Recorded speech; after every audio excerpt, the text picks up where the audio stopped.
Good morning, Greyhounds. I'm Lisa Fulkin. And I'm Zane Bracken with your live morning announcements. Today is Friday, April 17th. Please stand for the Pledge of Allegiance and remain standing for a moment of silence. I pledge allegiance to the flag of the United States of America and to the republic for which it stands, one nation, under God, indivisible, with liberty and justice for all. You may be seated. Happy Friday, Greyhounds. Only 5 more Fridays until the last day of school.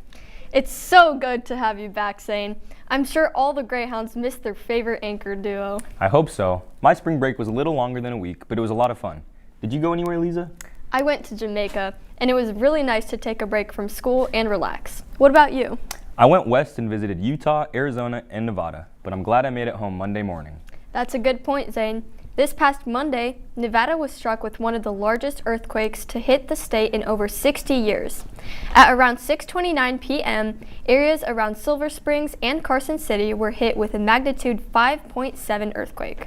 Although it hit within a geological region that is known to be active in earthquakes, it occurred in an area where there was no previously known fault or fault line, leaving Nevada seismologists surprised with this intense quake. A fault is an area where rocks move, causing earthquakes. While Nevada is thousands of miles away, this hidden fault is a good reminder that earthquake safety isn't just a West Coast issue. It's a preparedness issue. Very true, Lisa. Remember to stay safe, Greyhounds. Whether it's movement under our feet or changes in the sky, let's send it over to a special weather forecast with our Intro Greyhound Media Network students. Hello, Carmel. It's AJ Bradley. And I am Shepard Sanders. Here with your weekend weather. As I was saying, Greyhounds, it's going to be a great way to start off your weekend with a high of 81 on Friday. Time to be outside and have some fun. Prepare for a wet Saturday, Greyhounds. As if you're planning on going to the baseball doubleheader, you might need to bring an umbrella with a 90% chance of rain. You ready to hold on to your hats this Sunday, Greyhounds? It's going to be a really windy Sunday, Greyhounds, with a high of 54 and a low of 37. That's all for the weekend weather update, Greyhounds. Now let's send it back to the anchors. Thanks, guys. I'm so glad we're finally experiencing true April weather. Me too, Lisa. It took a while to get here. That weather during March was not the greatest. Speaking of March, when was the last time we heard from Xavier and Henry about the NCAA? Good question. Here's a quick March Madness recap, then we'll head over to sports with Rachel and Charlotte. I'm Xavier Knott. And I'm Henry Slavinsky. The last time we updated you was before the Sweet 16. In the Sweet 16 and Elite 8, UConn, Michigan, Illinois, and Arizona all advanced to the Final Four. UConn advanced off of a miraculous game-winning shot from local Indiana kid Braylon Mullins. Illinois and Arizona advanced to their first Final Four in 20-plus years, and Michigan won every single tournament game by 20-plus points en route to the Final Four. The first Final Four game was a relatively close game with poor shooting and UConn eventually coming out on top. In the second game, Michigan dominated Arizona without their best player Axel for most of the game. The championship game between UConn and Michigan was a pretty good game as well, with Michigan coming out on top 69-63 and Michigan point guard Elliot Cadeau winning Most Outstanding Player of this year's NCAA tournament. Good morning, Greyhounds. I'm Charlotte. And I'm Rachel, back with your sports update for the week. Starting off with track, the girls team recently defeated Pike and Ben Davis this past Tuesday. They will compete in the Flashes Showcase tonight. The boys team will also compete in the Lafayette Jefferson Sprint Showcase. Over in lacrosse, the boys team will face off against St. Xavier tomorrow at home, and the girls team will face off against Culver Academy tonight at home and Walsh Jesuit away on Saturday. Good luck to both teams. Over in baseball, the team fell short this past Monday to HSC with a score of 7-14, but look forward to play Trinity on Saturday at home. Over in softball, the girls will play New Palestine tonight at home and play Newcastle also at home tomorrow. The girls' tennis team unfortunately had their match canceled on Tuesday, but will play against South Bend St. Joe tonight at home. The boys' golf team plays away tomorrow at the Highland Invite, and lastly, the boys' volleyball team will compete in the Fishers Invitational this weekend. Well, that's all I have for your sports update, Greyhounds. I've been Rachel Wolfengle. And I've been Charlotte Hunter. Now let's send it back to the studio.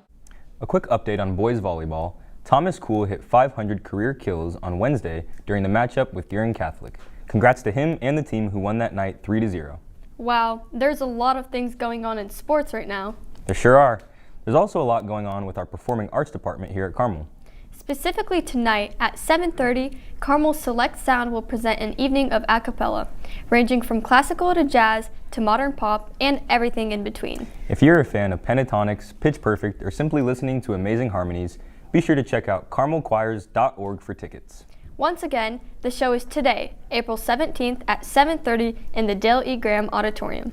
And as April comes to a close, it's important to remember what month it is. April is School Library Awareness Month.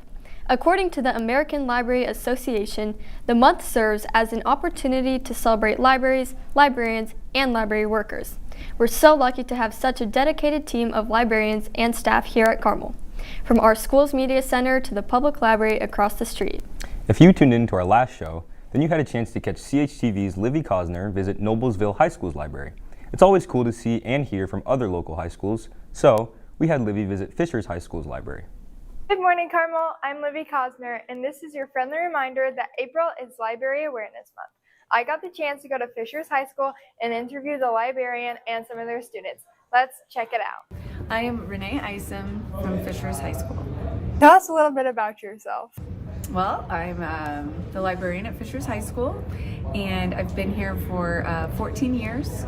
Before that, I was in elementary school. What makes Fishers High School library unique?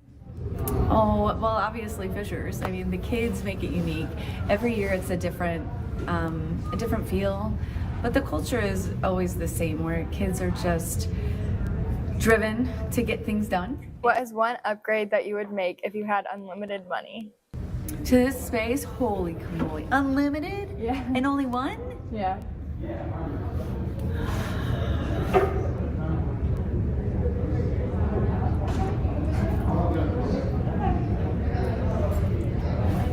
I would make removable walls. Okay. Yeah. Do you know how many books your library has? That's funny because somebody just recently asked. I have just over 10,000 items in this library. Rate your library out of 5 stars, no explanation. 5 stars. What is the most comfortable seat in the library? Probably the couches over there.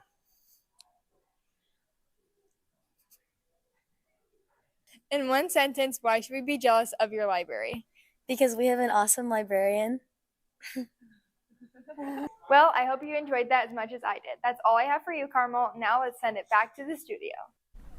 Thanks, Livy. April is not only School Library Awareness Month, but also National Poetry Month.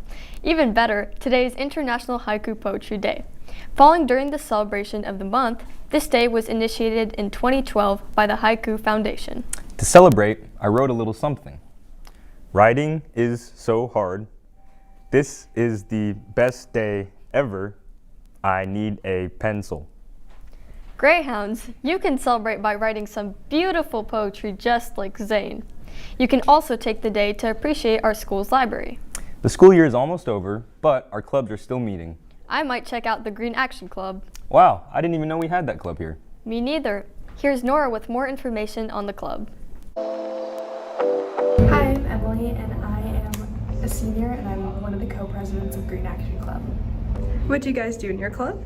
So as a club, we do a lot of nature cleanups whenever it's nice outside. So we walk around the school, we walk around the trail, we pick up all of the trash, especially down by the creek, and we do a lot of sustainable activities and ways to push sustainability to everyone in the community. Why did you join this club? I'm very enthusiastic about the environment and what I do with my time. Are you guys looking for any new members? We are always looking for new members. We're looking for a lot of leadership for next year especially, and just anyone who wants to join the club. It's a really easy club. You can get some experience with environmental and sustainability, especially if that's what you want to go into for a career.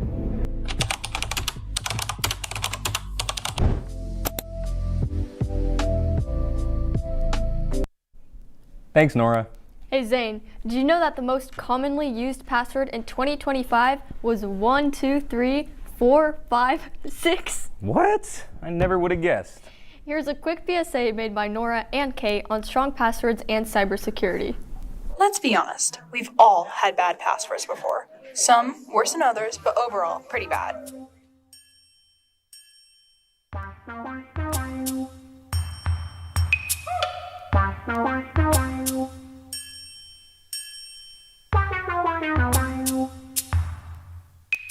be back. I'm gonna go to the bathroom.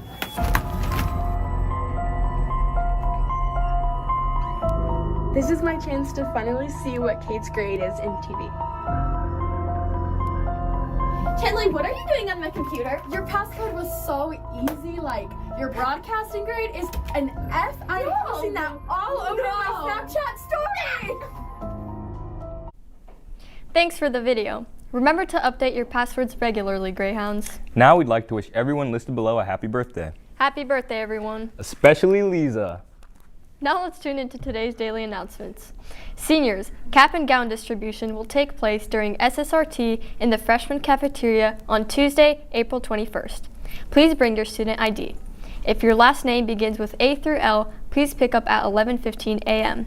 If your last name begins with M through Z, please pick up at 11:45 a.m. Seniors, before Thursday, April 23rd, please check out your name and picture on the composite, which is located in the window of the activities office. More announcements can be found by scanning the QR code. And with that, make sure you subscribe to our YouTube channel at CHTV Carmel Television. And follow our Instagram at Carmel TV to stay updated with all the latest news. Signing off, this has been Lisa Fulkin and Zane Bracken with your morning announcements. Have a fuddy-duddy Friday, Greyhound.